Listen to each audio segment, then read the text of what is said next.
You're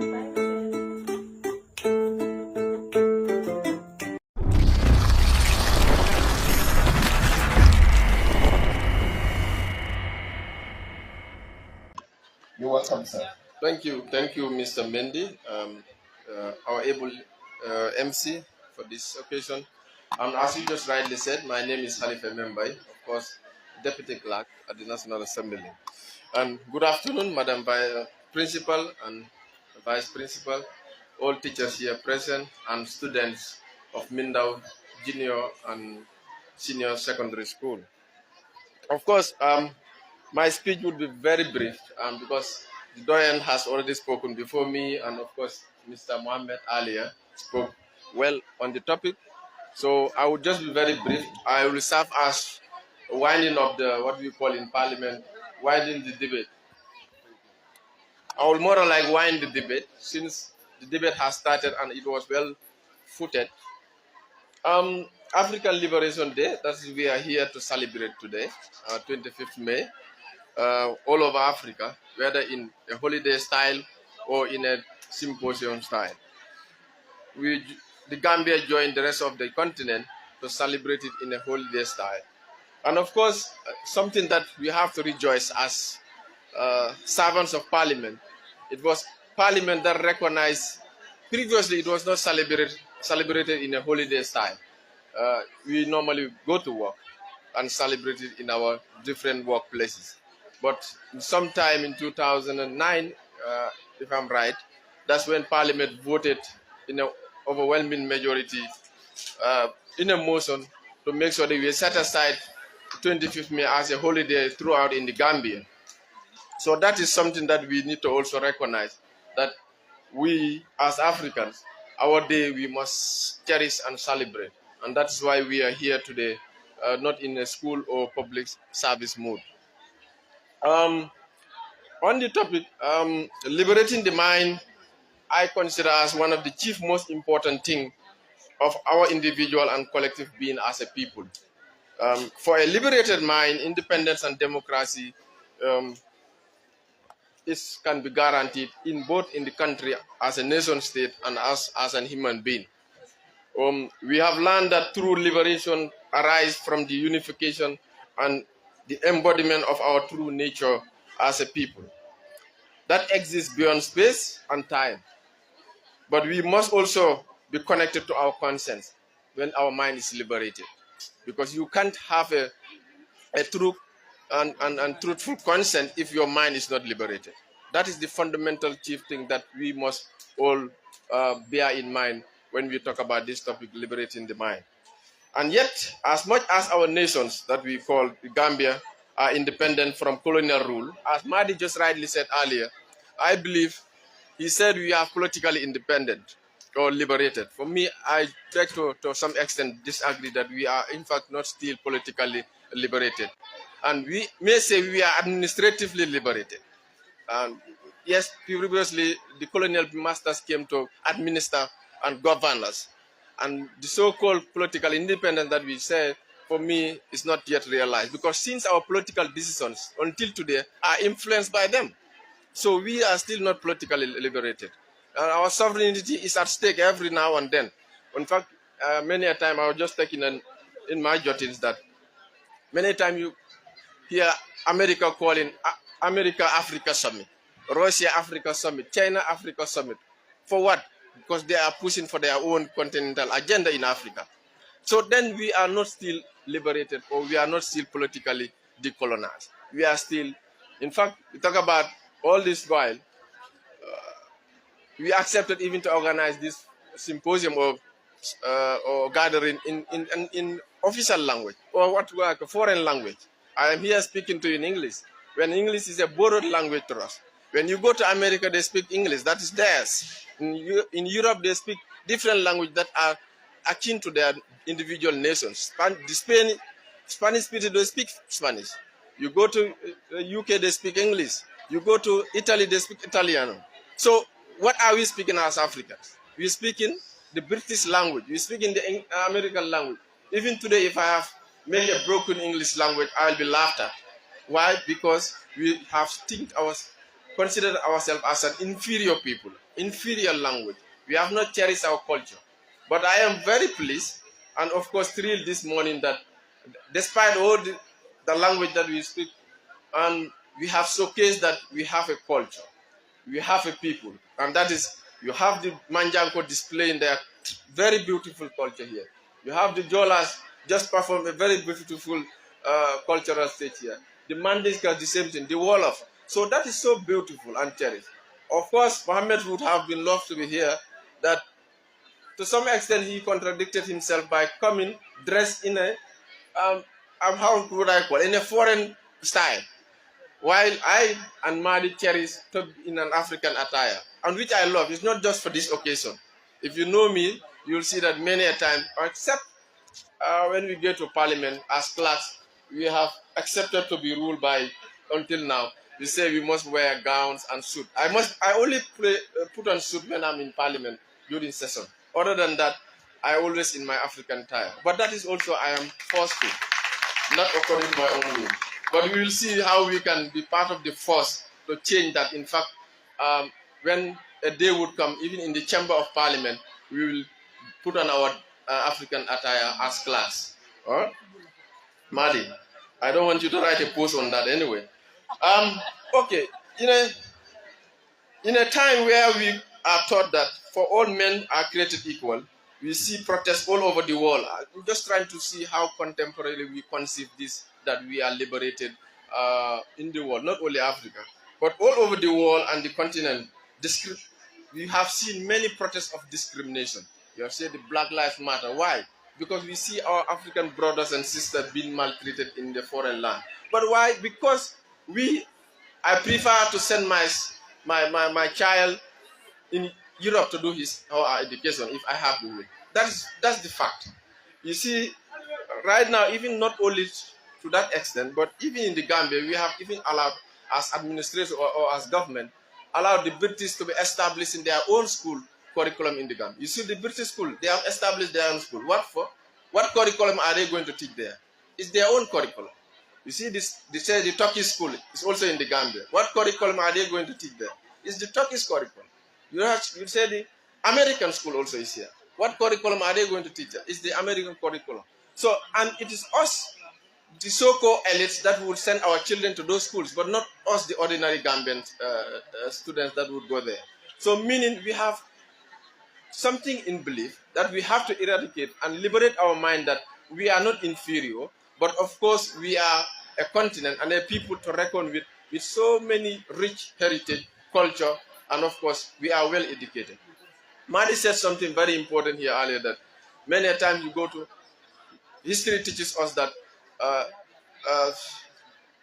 invention A, B, and C is invented by a European, but you will never see an invention.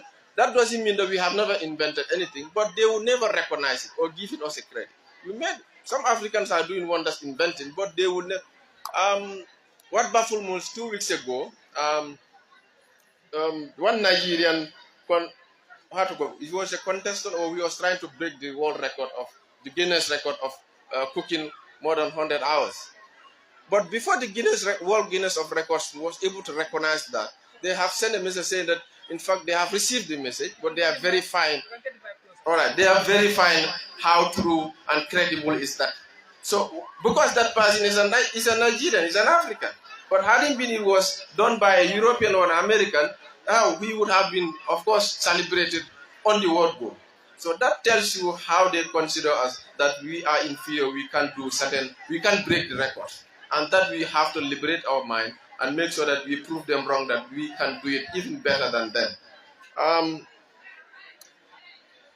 And sometimes I could say this can leave us with more questions than answers. And the result of this always land in the body, that the mind and the heart. You must always seek knowledge. And you can only liberate your mind if you seek knowledge. I'm not saying seeking knowledge of you must go to Europe to learn. Because that's the concept we have. Even my body book of friends, that is, they can't make it. They think that they can't make it in the Gambia except if they cross the Mediterranean Sea to go and hustle in Europe. That's the, because I'll give a personal story. When, yes, don't judge me for that. I studied my master's in UK. But when I went there, I had no preoccupation but just to learn and come back, acquire knowledge and come back immediately as I could. So I was able to finish my program ahead of time, and I decided to come back home immediately. As I was packing my bag to come back home, I had some African brothers there, Nigerians and others, and I told them that I'll be leaving home by next week. Even my program, I have not yet graduated. I didn't even waited for graduation there. Then the brother said, Khalifa, are you okay? You going back to Africa? Are you real? I told him, wow, of course, why this question? So thinking in his mind that Africa is not the best place for me to go back after having been in Europe studying. So you see the concept that is in him. I left him, he's still there, we're chatting, he's still there, he has finished his program, but he has continued living there. But I've decided to come back home, asking me whether I was okay, but to leave Europe and come back to Africa.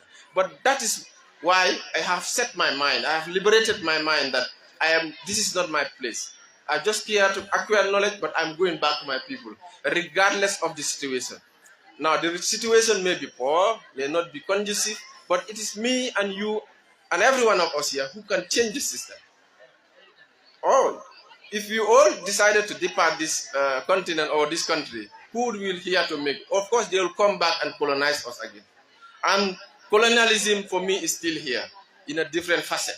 That is mental colonialism, mental slavery. They have colonized our mind, our hearts, our system. Oh my God, you just try to work in the public service. You will know that and recognize that our system is colonized. Because everything that we do, of course, if there is an external force out there to influence what we are supposed to do, you will see that we will not be able to dictate or to do things according to our own consideration, but we will also do some foreign and of course external consideration. That tells you that not only you, the ordinary people, not only you, the student, but even our system is not liberated. That's the fact. Our system is not liberated. Our minds are not liberated. Our hearts are not liberated. So this is what, as Africans, as Gambians for that matter, that we need to think. Seek knowledge. And as in religion that Prophet Muhammad just said, see, time would come, it is better to seek knowledge until up to steam. That's what we call it in China. So that tells you that knowledge is very important in liberating somebody's mind. And we can't dare to joke about that. As I said, for us, we are administratively liberated, but politically and of course, economically, we are not liberated because our economic decisions and our economic policies, our political decisions, even our votings in the UN system and in the international world are influenced by political consideration. Of course, influenced by foreign consideration. So that tells you we are administratively liberated to be governed by elect our own people, our own president and representatives. But when we are time to make a decision, we of course make too much reference on Europe, America, and the Western world. That is the fact. So many times you will see, in fact, our standards we raise our standards according to them. Not only at administration, official, but even our ordinary social lives. In fact, we try to dress according to Europeans' dress. In fact, if you dress in African attire, you are seen as an, Mohammed just said it here, you are seen as an ordinary person. You are not even recognized in society.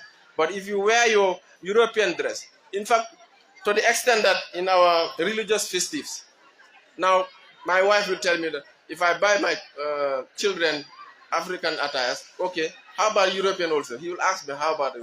For me, I have never, in fact, I told her, that's your own money. My money is always bought. I only buy my children's African attires. That's where I stop. For European attires, if you want, invest your own money. That is my principle. In my house, this is how I dress and this is how my children dress. That's my mentality. That is my mind. So it is you also to inculcate that in your mind. As my dear sisters here, don't tell your husband, future husband tomorrow that, okay, you have bought our children African attires, also we need to buy another set of European attire. Why? Because you think that, okay, the first day of the corridor or the Idul Ahad, they must wear the African attire. The second day, they dedicate it for European. So that is not in my house, except at your own money. So this is all about mental liberation. You have to liberate your mind.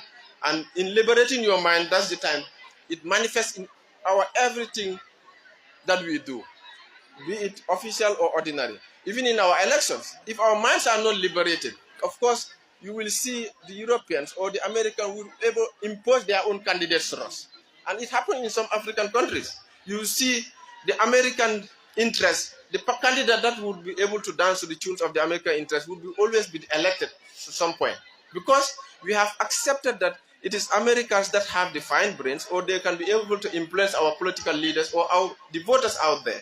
But if our minds are liberated, we will be able to be independent in our decision making. Not only decision making is not only about the elected leaders or the representatives, but you, the people, who goes out there to elect your leaders. Make sure that you elect your leader not based on tribe, not based on political consideration, not based on any external consideration, but based on your informed mind. Once your mind is informed, liberated, you will be able to choose your candidate, in fact, regardless of even if the person was your husband or your close relative. I can decide, if my mind is liberated, to even vote against my own brother.